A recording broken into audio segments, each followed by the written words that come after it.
This is the National Rural News. Hi, I'm Eddie Summerfield. Welcome and thanks for listening to the Close Up podcast. Drought is severely impacting dairy farmers in the New South Wales Hunter Valley, with the region in dire need of some rain. There's about 80 dairy farmers in the region, with many of their profits being eaten away by the cost of importing fodder. Advocacy group Dairy Connect says drought, teamed with the current low milk prices, is taking its toll on the industry. I caught up with President Graham Forbes to find out more. Hunter Valley's experienced extreme drought conditions.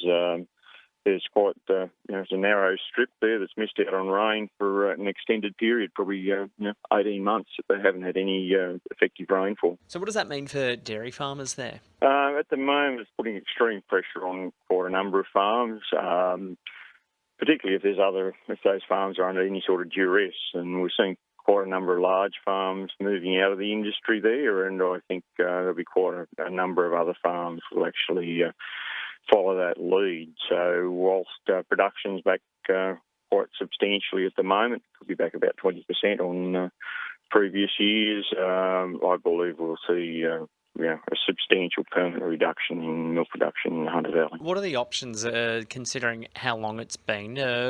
What are farmers doing to survive at the moment? Oh, well, a lot of those farms, because of the very hot conditions, there's still been irrigation water available out of the Hunter River. Most of the other rivers, water supplies dried up, but the extremely hot, dry conditions haven't been conducive to growing fodder, or farms have any fodder conserved, and a lot of those farms are buying in large amounts of fodder. I heard one farmer told me that his full milk check, or 95% of his milk check, went in feed costs in January. So it's not sustainable. Those farmers are spending a lot more money than what their income is, and particularly on lower milk prices. Those farmers have been pushed down and down and down on milk prices over recent years.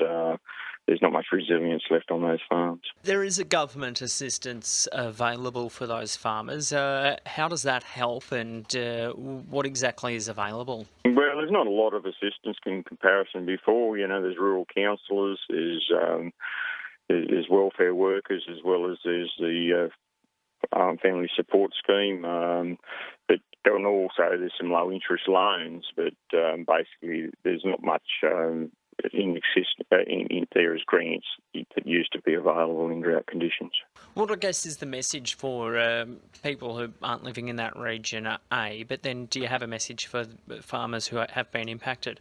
Well, I suppose two things. We've been advocating for higher milk prices and better supply agreements, and I think this is one of the things that's crept into the industry over a long term since deregulation, that the farmer ability to operate in the marketplace has been taken away from them, and they just cannot get increases in price, and costs have been going up. We're seeing at the moment input costs are up about 20% on last year, and most farmers have had a reduction in milk price, so it's a very vicious circle. Dairy Connect President Graham Forbes speaking on the drought impacting the dairy industry in the Hunter Valley.